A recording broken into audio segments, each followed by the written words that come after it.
Today we celebrate Saint John Baptist de la Salle. Complete dedication to what he saw as God's will for him dominated the life of Saint John Baptist de la Salle. In 1950, Pope Pius XII named him patron of school teachers for his efforts in upgrading school instruction. As a young 17th century Frenchman, John had everything going for him: scholarly bent, good looks, noble family background, money, refined upbringing. At the early age of 11, he received the tonsure and started preparation for the priesthood, to which he was ordained at 27. He seemed assured then of a life of dignified ease and a high position in the church. But God had other plans for St. John, which were gradually revealed to him in the next several years.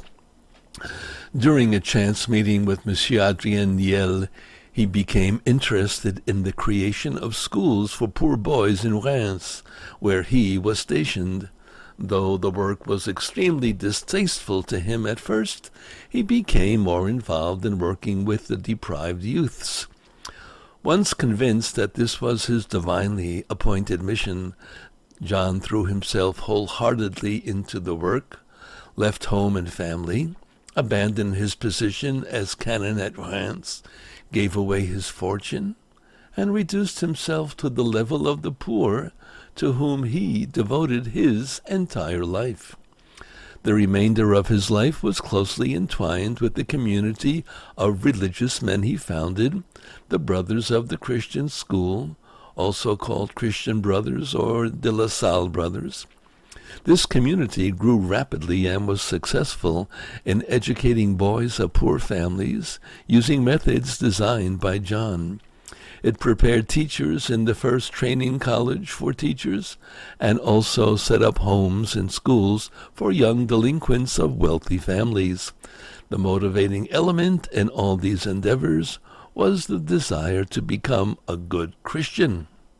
Yet, even in his success, John did not escape experiencing many trials, heart-rending disappointment and defections among his disciples, bitter opposition from the secular schoolmasters who resented his new and fruitful methods, and persistent opposition from the Jansenists of his time, whose moral rigidity and pessimism about the human condition John resisted vehemently all his life. Afflicted with asthma and rheumatism in his last years, he died at 68 on Good Friday and was canonized in 1900. Complete dedication to one's calling by God, whatever it may be, is a rare quality. Jesus asks us to love the Lord your God with all your heart, with all your soul, with all your mind, with all your strength. St. Paul gives similar advice: whatever you do, do from the heart. St. John Baptist de la Salle.